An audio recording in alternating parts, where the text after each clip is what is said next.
देश की सीमाएं हैं जी उनसे माइग्रेशन रुकना चाहिए जी और सेना के लिए बहुत जी। ज़रूरी है जी कि वहाँ पर पब्लिक रहे, जी वो गांव के लोग रहें, जी वो हर तरह से सेना की ताकत होते हैं। जी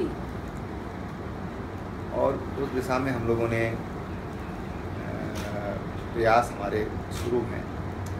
एक हम लोगों ने ग्रामीण विकास एवं पलायन आयोग बनाया है जिसका मकसद पलायन को रोकना है। अभी वो गठित हुआ है अभी कुछ दिन पहले। हम लोग चाहते हैं कि गांव में ही हम लोगों को रोज़गार दें।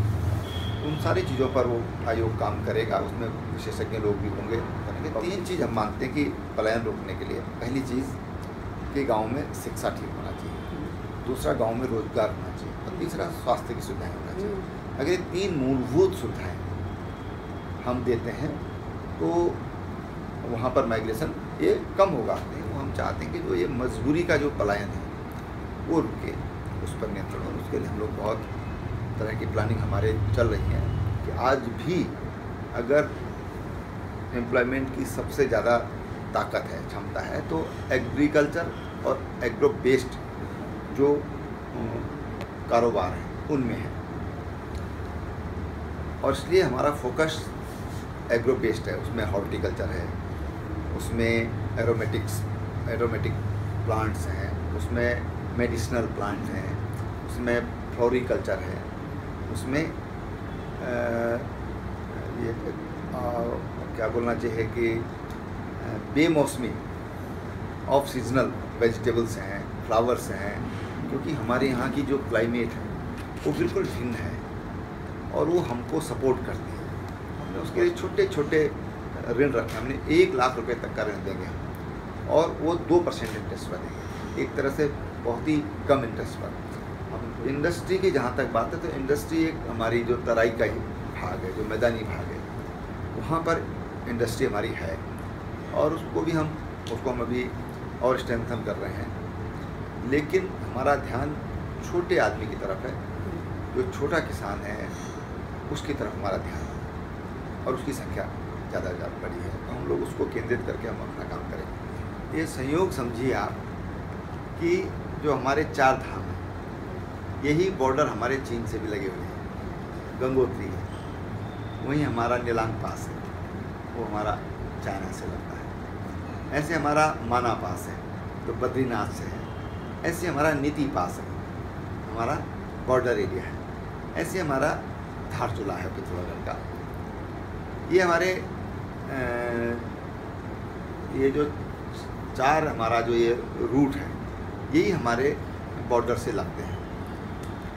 और हमारी सरकार ने, मोदी जी का मैं धन्यवाद भी करना चाहूँगा कि जो 4 धाम रूट बन रहा है ये हमारे सब कुछ होता है, बॉर्डर तक पहुँचाता है। दूसरी बात कि रेल लाइन है। रेल लाइन हमारा कर्णप्रयाग तक का टेंडर हो गया और कर्णप्रयाग से बद्रीनाथ के लिए रेल लाइन का सर्वेक्षण का काम चल रहा है। ये हमारे ये जो रेल मार्ग हैं ये सेना के भी काम आएंगे, टूरिस्ट के भी काम आएंगे, लोकल पब्लिक के भी काम आएंगे। तो ये हमारे मल्टीपर्पज हैं ये। So dual purpose it will serve. Dual purpose. ऐसे हमारा एयरपोर्ट है, एयर सर्विसेज हमारा देहरादून है, वो इंटरनेशनल एयरपोर्ट हो गया है और उस पर अब उसका डेवलपमेंट होगा। वहाँ पर धीरे धीरे इंटरनेशनल जो हमारी एयर कनेक्टिविटी से देहरादून जुड़ जाएगा। ऐसे हमारा गौचर में है, क्या है? गौचर हवाई पट्टी है चमोली डिस्ट्रिक्ट में जी वो हमारी उसको हम मॉडर्नाइज कर रहे हैं। ऐसे ही उत्तरकाशी में चिनाली सौड़ है, उसको हम स्ट्रेंथन कर रहे हैं। ऐसे ही पिथौरागढ़ में हमारे यहाँ नैनी सैनी है तो उसको हम स्ट्रेंथन कर रहे हैं। वहाँ पर हमारे अभी छोटे जहाज उतरते हैं, उसको एक्सटेंड करके और उसमें बड़े जहाज उतरे, हमारे ATR उतरे। ये कोशिश वहाँ पर हो रही है। जो भी हमारे डेवलपमेंट के प्रोजेक्ट्स हैं, 4 धाम प्रोजेक्ट है, रेल प्रोजेक्ट है जी, उसमें इकोसिस्टम को कैसे बैलेंस करें वो सारे प्रावधान उसमें किए गए हैं। उसमें बजटरी प्रोविजन किए गए हैं। जो हमारी 4 धाम यात्रा है, जो हमारी रेल है, वो सारे प्रोविजन किए गए हैं कि उसको कैसे इको फ्रेंडली किया जा सकता है, कम से कम नुकसान कैसे प्रकृति को। अब जैसे रेल लाइन है, उसमें तय है कि उसको इलेक्ट्रिक ट्रेन चलेगी, क्यों इलेक्ट्रिक ट्रेन चलेगी। फिर जो पेड़ करते हैं उसके लिए पहले से ही प्रावधान है कि हमको दुगना पेड़ लगाना होता है।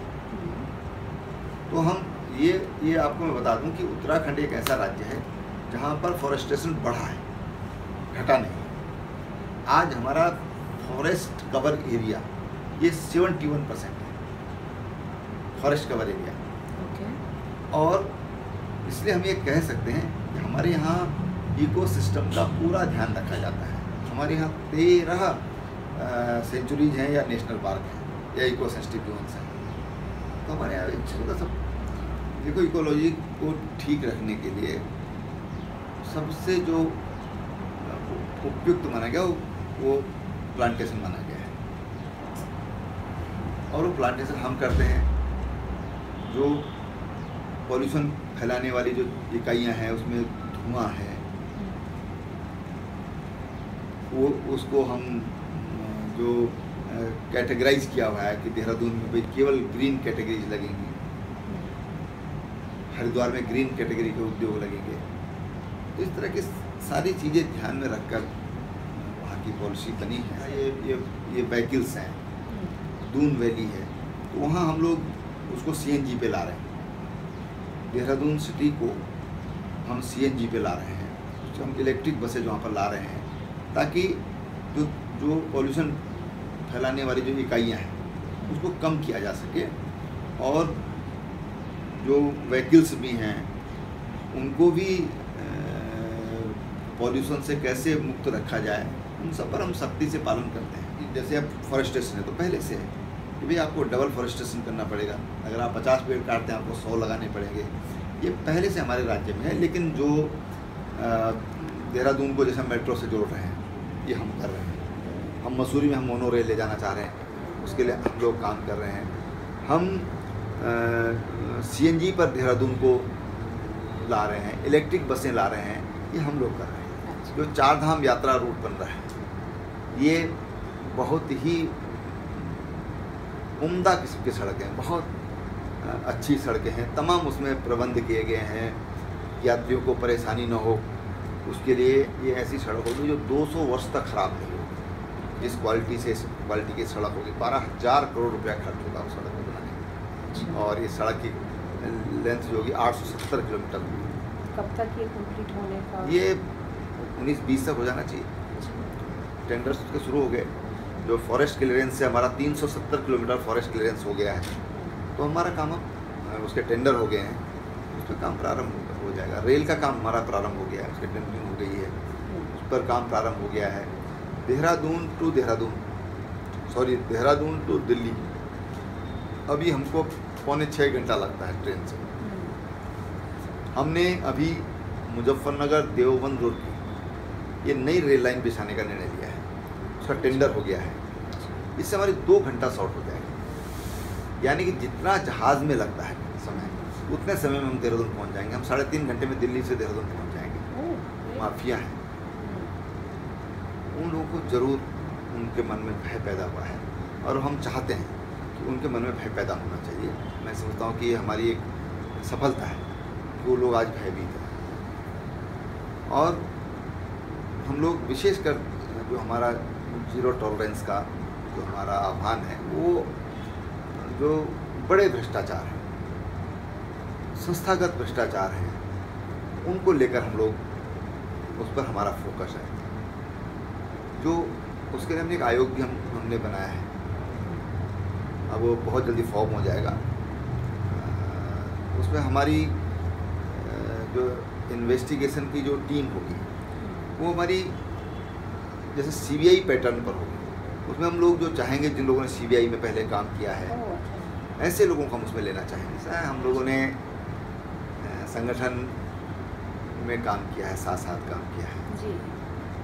नरेंद्र भाई हमारे उत्तराखंड के प्रभारी रहे जी। और उस समय में उत्तराखंड का संगठन महामंत्री था। इसलिए लोग इस तरह से जोड़ते हैं। अमित भाई हैं तो अमित भाई उत्तर प्रदेश के प्रभारी थे, मैं उनके साथ सह प्रभारी था। फिर वो राष्ट्रीय अध्यक्ष हो गए, मैं झारखंड का प्रभारी हो गया। उन्होंने हमारी ड्यूटी कभी महाराष्ट्र में लगाई, कभी हरियाणा में लगाई, कभी कहीं जहाँ भी चुनाव हुए, जहाँ भी ज़रूरत हुई। तो हमने पार्टी के कार्यकर्ता होने के नाते पूरे मनोयोग से काम किया है। भाजपा की सोच है, भाजपा की नीति है, उस आधार पर सब लोग काम करते हैं। चाहे मोदी जी होंगे, चाहे अमित भाई होंगे, चाहे हम हैं, चाहे कोई तीसरा चौथा कोई भी है।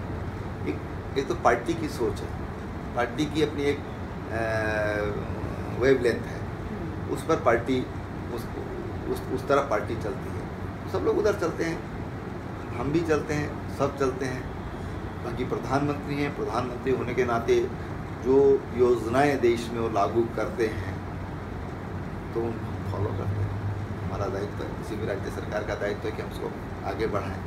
हम लोग साथ साथ काम करते हैं, तो साथ साथ काम करते हैं तो इसीलिए करते हैं कि हमारे सामने हमारा जो ऑब्जेक्ट है वो क्लियर है, हमको क्या करना है, वही उनको करना है, वही मुझे करना है। उनको बड़े परिप्रेक्ष्य में करना है, मुझे थोड़ा छोटे परिप्रेक्ष्य में करना है, लेकिन मिशन तो सबका एक ही। 3 महीने में हम एक बार बैठते हैं प्रधानमंत्री जी के साथ। ऐसे हमारा एक वैचारिक परिवार है, जो हमारी एक कॉमन जो हम लोगों की एक आइडियोलॉजी है।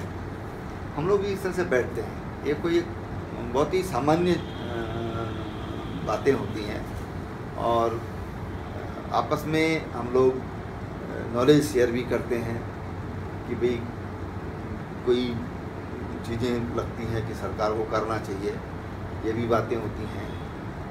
सरकार अपने मित्र होने के नाते, समवैचारिक होने के नाते सरकार क्या अपेक्षा अपनों से करती है, वो सारी बातें होती हैं। जैसे एक परिवार में जिस तरह से बातें शेयर की जाती हैं, इस तरह से हम लोग शेयर करते हैं। जैसे तमाम संस्थाएं इनपुट देती हैं सरकारों को, ऐसे संघ भी एक संस्था है, संघ भी एक आइडियोलॉजी है। तो संघ भी उसी तरह से जैसे अन्य संस्थाएं सैकड़ों संस्थाएं देती है, वैसे संघ भी इनपुट देता है।